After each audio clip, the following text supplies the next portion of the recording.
York's classic rock, Q1043. And James Murray is with us, best known as Murr. Yeah. From the hit television show Impractical Jokers, along with being a movie star, too. Remember, you did have the #1 movie in the country once. That's because we were the only movie in the country. But it was #1 in the box office for a that hot week. second. Okay. So there's the Impractical Jokers and the comedy troupe, the Tenderloins. How many books have you written? #9 just came out about Number 3 months 9? ago. You better 9? watch out. Yeah. Good morning, 9. fellas. Good to see you again. What's up, man?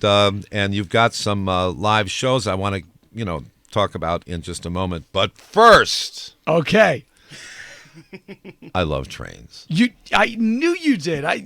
That's why I mentioned it. I love trains. And I understand that you and your wife did something very, very cool. So there's a really interesting story here. It's not going to hit the press until like next week or the week after. We have all interviews like with the Wall Street Journal set up for next week. Okay, so this is a scoop. It is a scoop. We're the first. You are literally the first. But so back in like December, it came on my radar that one of the country's oldest model railroad clubs, it's called Pacific Southern Railway, was like 5 minutes from my house. It was built from the 1950s onward. It's a train club. It is 5,000 square feet. My entire house is only like 4,200 square feet. My entire apartment's only 650 there square you feet. go.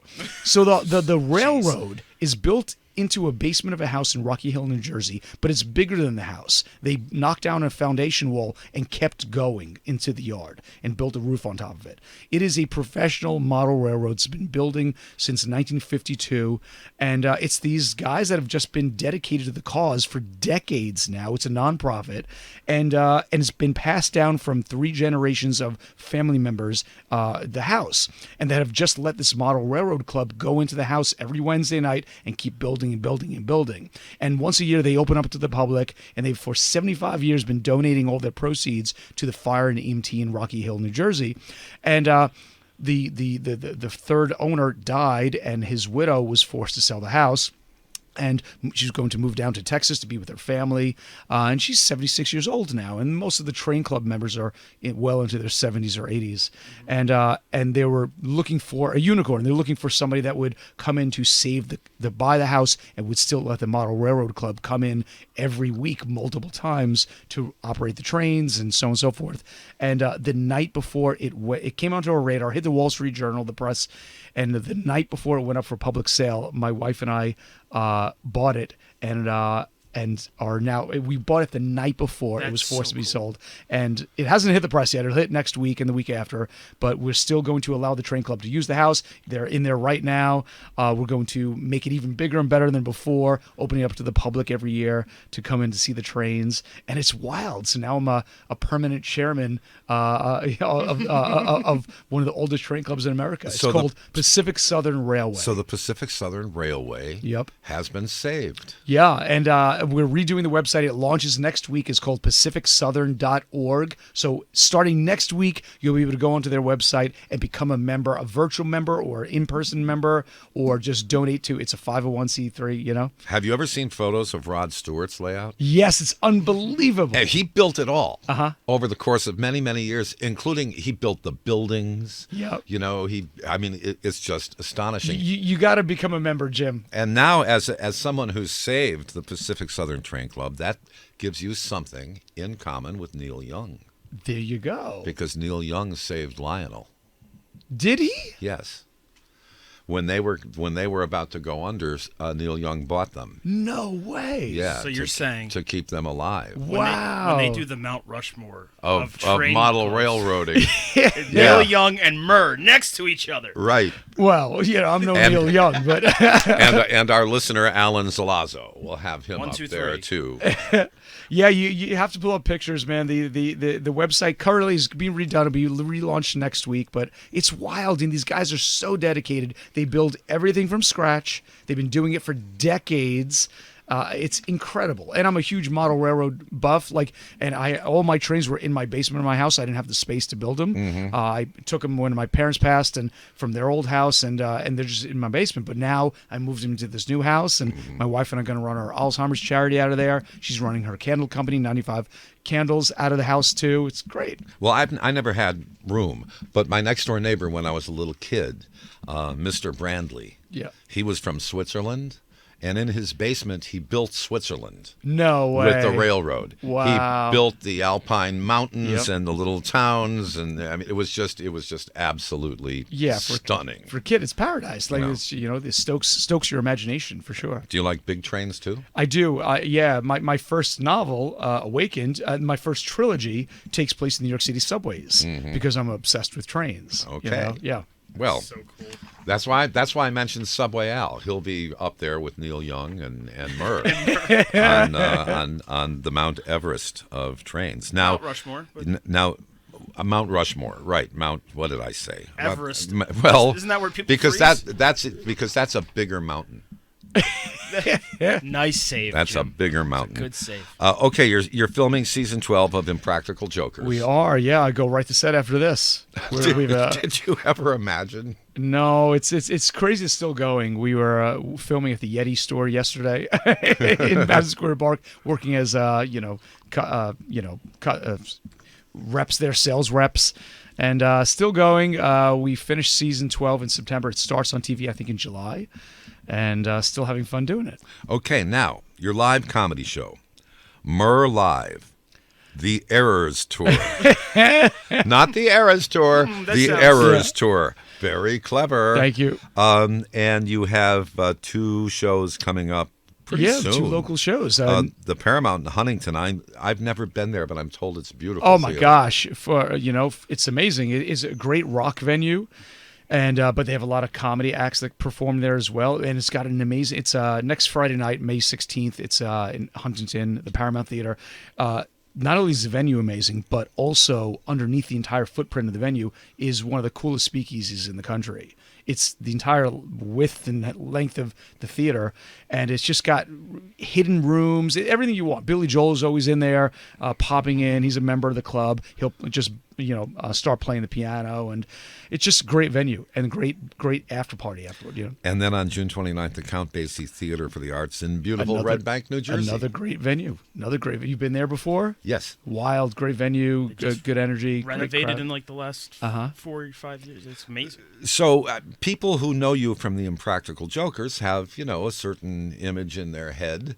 What psychological changes would they have to go through to prepare themselves for a solo show? The solo show is great, stand-up comedy, but it's also the whole second half of the show. I truly do not know what's going to happen. I make it up as we go. So I play games with the audience that the guys and I play on the tour bus that you can't script in any way. It's just whatever comes in my head. And we play Impractical Jokers live, meaning I choose someone from the audience, I put an earpiece in their ear, send them out into the streets of Long Island or Red Bank, and we watch in the theater. And live on the spot, I tell them what to say or do. It's kind of like watching the TV show Uncensored. I'll tell a story, but I don't know if I can say a certain word. Can you say? Well, here, Better safe than sorry. here, write the word down. Write the word I can down. just point and you know what the word is. on this. Oh, you know say you can point at? Can you say the D word? Probably, on the radio? Probably not, but everybody knows what the D word is. Okay, so I'll tell the story. So a few weeks ago, we were on tour in Raleigh, North Carolina, and I sent my friend out, who was with me on tour, into the streets of Raleigh to do Jokers live. And he does, and he acts crazy, and it's outrageous and really, really funny. And of course, it's being beamed into the theater. Everyone's laughing hysterically. I had 2 shows that night. Unbeknownst to us, after the first show, people in the public that were just watching this guy be a wacko, they called 911 on us. We didn't know. And the cops arrive. Anyways, the second show comes around that night. I send them out again for the second show. The cops were waiting. And they're waiting for somebody that fit his description to start acting erratically in public, not knowing he's being beamed into the theater, and I'm in his ear telling him what to say or do. So they confront him. My cousin's there with an iPhone recording him because he's being beamed in the theater, and the cops, and he's acting erratically in front of the cops, and the cops say, if you say another word, we're going to arrest you. And I said, McLean, Oh, no. ask the cops where a guy can find some good D in this town. And he does, and they did not arrest him. And then when they found out there was Murr telling him what to do, they came into the theater and the place erupted with laughter. The cops came in. It was great. Yeah, if you follow that word with Nixon, you're allowed to say it. Yeah.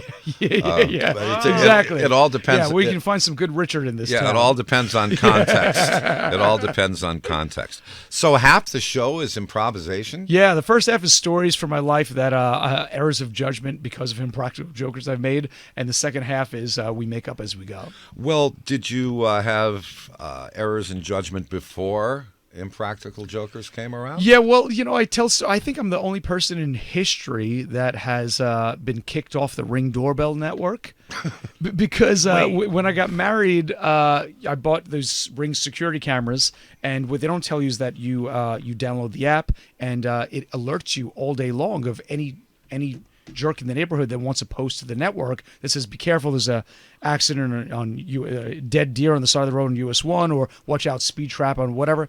You get alerts all day long on your phone from anybody within 5 miles of your house that posts to the Ring Doorbell network.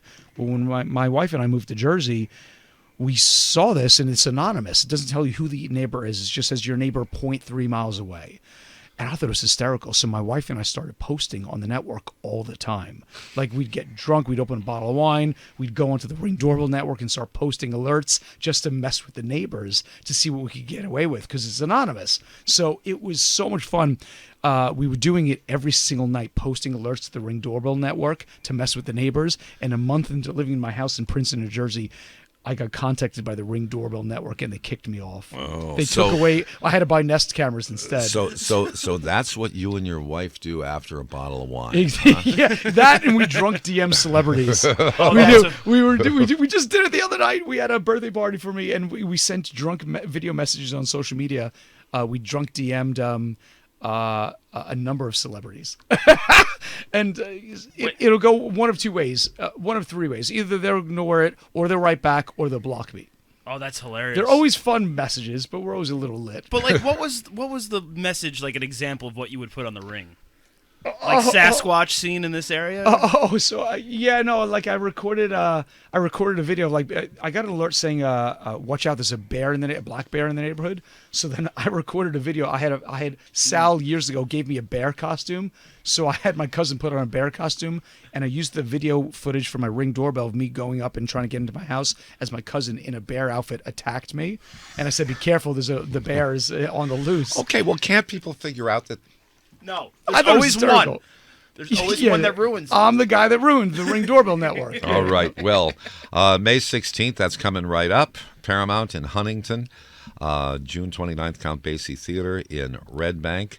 And you can get in touch with Murr at The Real Murr on Instagram, at James Murray on X.